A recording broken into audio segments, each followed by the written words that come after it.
नमस्ते, अभिवादन आपका इनोसेंट इन्वेस्टर के इस नए वीडियो में दोस्तों बात करेंगे कल की बाजार की। जो पिछली कैंडल बनी थी काफ़ी कमाल की बनी थी, लेकिन कल जो है बाजार नीचे खुलने के संकेत दे रही है। कितना नीचे खुलेगी बात करेंगे उस पर। उससे पहले कुछ ज़रूरी बातें हैं वो कर लेते हैं। एक डेटा आपको दिखाना चाहेंगे। एक्चुअली मैं आपको कुछ डेटा बताने वाला हूँ, पहले ये न्यूज़ पढ़िए। मंदी से आमदनी घटने और गरीबी बढ़ने का अंदेशा। आज मैं एक जगह पर था, थोड़ा सा महात्मा गांधी जी और लाल बहादुर शास्त्री जी के जन्म दिवस पर, वहाँ पर मेला जैसा माहौल बनता है, तो मैं वहाँ पर गया था। मैं वहाँ पर एक दुकान पे था और दुकान वाला बता रहा था कि जो पीछे वाले साल थे वहाँ पर लोग ज़्यादा खर्चे कर रहे थे और इस वाले साल लोग खर्चे कम कर रहे हैं। ठीक है, अब ये बात उसने डायरेक्टली बोली। उसने कहा कि जो भी सेलिंग हो रही है हमारी, वो ऑलमोस्ट, मतलब कि वो बोल रहा था कि जो सेलिंग हो रही है वो 40 से 50% तक डाउन है, यानी कि आधी बिकवाली उसके यहाँ पर हो रही है इस बार के मेले में। ठीक, अब ये पॉइंट उसने मुझसे कहा। ये आज की बात आपको बता रहा हूँ, बिल्कुल लाइव बात। यहाँ पर मैंने ये न्यूज़ आज सुबह पढ़ी थी कि आमदनी घटने और गरीबी बढ़ने का अंदेशा। ये चीज़ रियलिटी में उसने मुझे फील भी कराई। मैंने किसी और से फिर नहीं पूछा। इस डेटा को आप एग्जैक्टली परफेक्ट डेटा मत मान लेना। और यहाँ पर जो बात लिखी है, भारत की ग्रोथ पर भी दिखने लगा असर। तो ये जो जिस असर की बात कर रहे हैं वो भी मैंने पढ़ा और वो सच में दिखाई भी दे रहा है। ठीक है, जो बात नंबर्स की हो रही है, और जब बात नंबर्स की हो रही है वहाँ पर आपके साथ कुछ डेटा शेयर करते हैं। देखिए, एक बात शायद आपको ना पता हो कि पाकिस्तान में महंगाई मोर देन 25% की है। Can you believe this? 25% से ज़्यादा जिस देश की महंगाई हो, वो देश दूसरे देश में आतंकवादी भेजता है। सोचो कितने कमाल के महापुरुष वहाँ पर रहते हैं। खैर, जाने दो। हम अपने देश की महंगाई की बात करें तो अप्रॉक्सीमेटली 7% के आसपास की है। यहाँ 25% से ज़्यादा है, ये तो फिक्स है। यहाँ भी 7% के आसपास है। और हमारी जो महंगाई है यूएस से कम है। यूएस में 8% से ज़्यादा की महंगाई है। ठीक, अब ये डेटा देख करके आप सोचोगे कि इससे हम क्या डिकोड करें। पहली बात तो पाकिस्तान कितना गिरा हुआ देश है, ये डिकोड कर लो। ठीक है दूसरी बात ये कि हमारी यहाँ की जो महंगाई है वो अमेरिका से 1%, मिनिमम 1% कम है। और जो ब्याज दर है वो अमेरिका से काफ़ी ज़्यादा है। यहाँ से आप एक बात डिकोड कर रहे होगे कि अमेरिका इस वक्त बहुत बड़ी दुविधा में फंसा हुआ है। अगर वो महंगाई कंट्रोल करेगा तो उसे रेट ऑफ इंटरेस्ट बढ़ाना ही पड़ेगा। और अगर वो रेट ऑफ इंटरेस्ट बढ़ाएगा, उसके बिजनेसेस को भयंकर वाला डेंट मिलेगा, बहुत भयंकर वाला डेंट मिलेगा। ये बातें पावेल साहब भी आकर के बोल के गए। ठीक है, जो एजेंसीज़ हैं, जो रिसर्च वगैरह करती हैं, जो डेटा हमारे सामने रखती हैं, वो भी अब आकर के खुल्लम खुल्ला बोल रही हैं। और पहले से भी ये डेटा एक्चुअली था मार्केट में कि चीज़ें उतनी फेवरेबल नहीं हो सकती जितनी हम सोच रहे हैं। ग्लोबल रिसेशन की भी बातें चल रही हैं और अमेरिका के पेट में तकलीफ़ होगी। वो तकलीफ़ सबको देता है, ये भी बात मैं आपसे बोल चुका हूँ। तो ये सब बातें मैंने आपसे क्यों की कि आप थोड़ा सा बैकग्राउंड समझ जाओ।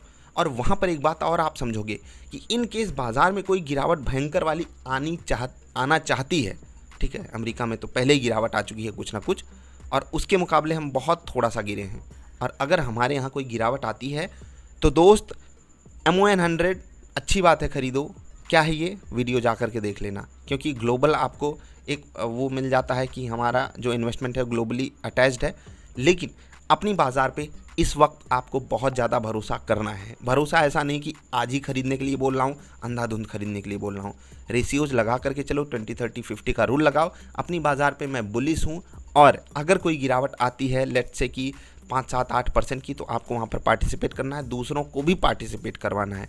ठीक है, जो भी लोग आपसे बोलते हैं ना भाई बड़ा पैसा छाप रहा है, तो उसको बता देना कि चलो आओ, आपकी भी बारी आ गई है, आओ डालो पैसे।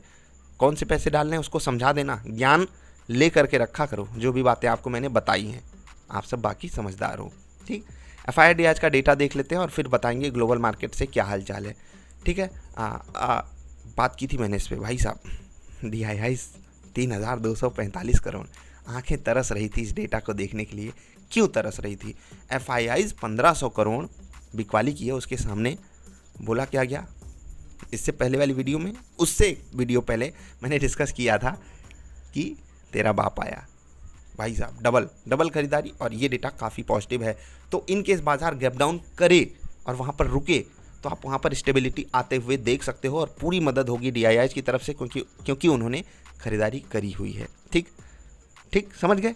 अब बात कर लेते हैं निफ्टी बैंक निफ्टी की। उससे पहले एक स्टॉक है हेरिटेज फूड, नीचे डिस्कशन हुआ था इसका ऑलमोस्ट 17-18% एक समय ऊपर ट्रेड कर रहा था, क्लोजिंग 7-8% ऊपर हुई है।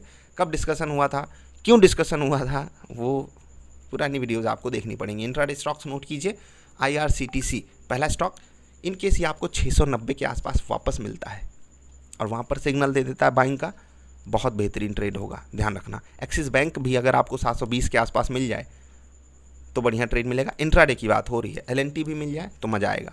रिलायंस ये इंट्राडे स्टॉक नहीं है, ध्यान रखना। क्या करना है आपको, अगर ये वापस आपको गिर करके 2300 के आसपास मिल जाए, बहुत बहुत बहुत बेहतरीन पिक रहेगी। गैप डाउन में इस स्टॉक को आपको ज़रूर पिक करना है। स्विंग ट्रेड के लिए आपको पहले ही बाइंग के लिए बोल चुका हूँ, किस लेवल पे बाइंग करनी थी उसके लिए वीडियो जा करके देख लेना। अब निफ्टी बैंक निफ्टी के लेवल्स बताएं उससे पहले कुछ बातें कर लेते हैं। सबसे ज़रूरी और इम्पॉर्टेंट बात सिलेक्शन को लेकर के थी, तो जो भी लोग सेलेक्ट हुए हैं उन्हें शुभकामनाएं और उनका स्वागत है निफ्टी इंडिया में, ठीक है। जो लोग वेटिंग लिस्ट में हैं उन्हें भी ऑलमोस्ट अपने आप को सिलेक्टेड ही समझना चाहिए, ऑलमोस्ट, क्योंकि हम कोशिश करेंगे जितने भी बंदे वेटिंग लिस्ट में हैं साथ के साथ इन सब को उनका जो भी असाइन टास्क हो, मतलब उनको टास्क असाइन करें, बहुत ही जल्द कोशिश करेंगे। ये थोड़ा सा समय लग सकता है नए साल तक, लेकिन उससे पहले कोशिश करेंगे सबको सिलेक्शन मिले वहाँ पर, ठीक। और ये सिलेक्शन किस बेस पे हो रहा है, स्किल के बेस पर स्किल के बेस पर, टैलेंट के बेस पर, ठीक। हाँ, कुछ लोगों को तकलीफ़ हुई, चलो एक बंदे की मैं आपको क्वेरी समझाता हूँ। उन्होंने बोला कि सर ये लास्ट सेलेक्टर रेफर्ड कैंडिडेट, आपने उनको प्रेफरेंस क्यों दी, जब यही करना था तो आपने हमारा टाइम वेस्ट क्यों किया। वाह, क्या ऊंची बात बोली है, इस पर मैं ताली मारूं। भाई आपसे 1 रुपया लिया गया, आपसे 1 रुपया लिया गया प्रोसीजर में नहीं। पहली पॉइंट यही मान लो, चलो मैंने आपका समय बर्बाद किया, समय मैंने आपका नहीं बर्बाद किया, आपने अपना बर्बाद किया, क्योंकि आपने हम जैसे लोगों पे भरोसा किया। आपको भरोसा नहीं करना था ना, खैर जाने दो। अब बहुत ईमानदारी से आपको मैं ये बात बता रहा हूँ, शायद आपको ये बात पचे भी नहीं कि भाई साहब रेफर्ड का मतलब पता है, पहले मैं आपको समझा देता हूँ। रेफर्ड का मतलब हमने ईमेल भेजा था जो भी हमारे पास एग्जिस्टिंग टीम मेंबर्स हैं कि भाई साहब अगर आपकी जान पहचान में किसी बंदे के पास ये और ये स्किल्स हों तो आप उनको रेफ़र कर देंगे, तो हम उनको प्रेफरेंस देंगे बिल्कुल उसी तरीके से जिन लोगों ने टास्क कंप्लीट किया था, ठीक है, बिल्कुल उसी तरीके से। हाँ, अब जो यहाँ पर रेफ़र किए गए लोग थे इनको 2 सीट भरनी थी, जो लोग टास्क कंप्लीट किए थे उनसे 2 सीट भरनी थी और 1 सीट हमने जनरल कैटेगरी की भरी। जनरल मतलब जो भी बंदा आया उसकी स्किल सबसे कमाल की थी, उसको हमने सेलेक्ट किया। 2 बंदे जिन्होंने टास्क कंप्लीट किए थे और 2 बंदे जो रेफ़र किए गए थे। ऑफकोर्स ये बात है, जो रेफ़र किए गए उनके मार्क्स कम ही रहेंगे क्योंकि उनका जो ओवरऑल बेस था वो शायद 7-8 लोग ही थे टोटल, तो उसमें से हमको 2 लोगों को सेलेक्ट करना था। अब ये रेफर्ड कैंडिडेट्स को हमने प्रेफरेंस क्यों दी, क्योंकि जिन लोगों ने उनको रेफ़र किया, टीम मेंबर्स हैं हमारे, अगर कहीं प्रॉब्लम आती है, उनको डेटा समझ में नहीं आता, चीज़ें समझ में नहीं आती, काम नहीं समझ पा रहे हैं, तो ये उनकी जिम्मेदारी हो जाएगी कि वो उनको आसानी से समझाएं, ठीक है। तो जो हमारी हेडेक होती है चीज़ों को समझाने की शुरुआती क्षणों में, वो अपने ऊपर ले लेंगे टीम मेंबर्स। तो इसलिए जो रेफर्ड कैंडिडेट्स हैं, क्योंकि उनकी संख्या कम थी इसलिए उनकी कट ऑफ कम गई, तो इसलिए उनको प्रेफरेंस मिल गई, यहाँ पर उनकी कट ऑफ कम आई। अब एक भाई साहब की उनसे मार्क्स ज़्यादा हैं, ठीक है, जो भी उनकी कट ऑफ गई उससे थोड़ा सा मार्क्स ज़्यादा है और वो बोल रहे हैं कि हमको प्रेफरेंस नहीं दी गई, उनको क्यों प्रेफरेंस दे दी गई। तो भाई मिलती है और ये चीज़ें हर जगह पर होती हैं, आप इसको आरक्षण मत मान लेना, बस ये समझ लो कि हमको उस चीज़ में ज़्यादा सुविधा लगी इसलिए हमने ये काम किया, और हमने किया तो इसका ये मतलब नहीं कि ये पूर्ण सत्य हो गया या यही सबसे परफेक्ट बात है, नहीं, इससे भी परफेक्ट तरीके से चीज़ें हो सकती हैं, लेकिन नहीं हुई। हमने टास्क वालों को भी प्रेफरेंस दी, इनकी भी कट ऑफ कम गई क्योंकि इनकी भी संख्या कम थी, लेकिन सबसे हाई कट ऑफ किसकी गई, जनरल कैंडिडेट की, क्योंकि वहाँ पर जो लोगों की संख्या था काफ़ी हाई थी और हमें वहाँ पर स्किलफुल बंदा मिला भी, कमाल का बंदा है यार, मतलब मैं उससे बहुत भयंकर तरीके से इम्प्रेस हुआ हूँ, बहुत भयंकर तरीके से। 20 साल एज है उसकी, लेकिन वो भाई साहब समझ लीजिए कि आप सबके लिए बहुत बहुत बहुत हेल्पफुल वो बंदा साबित होगा। मैं भी इम्प्रेस हुआ हूँ और हम सबकी मदद होगी एक्चुअली उस बंदे की स्किल से। अब आगे बढ़ते हैं। जैसे इन्होंने कहा था ना हमारा समय क्यों बर्बाद किया, आपको एक बात बताता हूँ। ऐसा नहीं है कि हमने अपने आसपास वालों को यहाँ पर काम करने के लिए मौका नहीं दिया है, लेकिन जिसको भी मौका दिया है बहुत खास लोग हैं, बहुत बहुत बहुत खास लोग होंगे, फिर भी उन्हें 1 मिनट की भी मोहलत नहीं दी जाती है। जो टास्क जिस टाइम पे सबमिट करना है ना उसी टाइम पे करना होता है। उनके भी पैसे कटते हैं, उन्हें भी उतनी ही मेहनत करनी पड़ती है जितना कोई और टीम मेंबर करता है। ठीक समझ गए, ये पॉइंट पे बात होती है और शायद आपको ये बातें पचे ही नहीं। तो रेफर्ड कैंडिडेट का कट ऑफ कम क्यों गया, क्योंकि वहाँ पर नंबर ऑफ जो एस्पिरेंट्स थे वो कम थे। डबल आई टास्क वालों का जो कट ऑफ था वो कम क्यों गया, क्योंकि वहाँ पर 1 मिनट में आपको अभी कट ऑफ भी दिखा देता हूँ। क्योंकि वहाँ पर नंबर ऑफ एस्पिरेंट्स कम थे। जनरल कैटेगरी की कट ऑफ सबसे हाई क्यों गई? क्योंकि वहाँ पर नंबर ऑफ एस्पिरेंट्स सबसे ज़्यादा थे। आई होप आपको बात समझ में आ गई होगी। ठीक है, तो आपका अगर समय बर्बाद हुआ, मैं उसके लिए माफ़ी तो नहीं मांगूंगा, क्योंकि आपने अपना समय खुद ही बर्बाद किया। हम जैसे लोगों पे भरोसा नहीं करना चाहिए आपको। ठीक है, समझ गए? एक्चुअली यही होता है। हम सब जब कहीं हारते हैं, भाई क्यों नहीं लाए आप 80 नंबर? 80 से ऊपर तो कट ऑफ नहीं गई ना, 100 में से 80 नंबर आपके क्यों नहीं आए? उस पर फोकस करो ना, क्यों नहीं आए?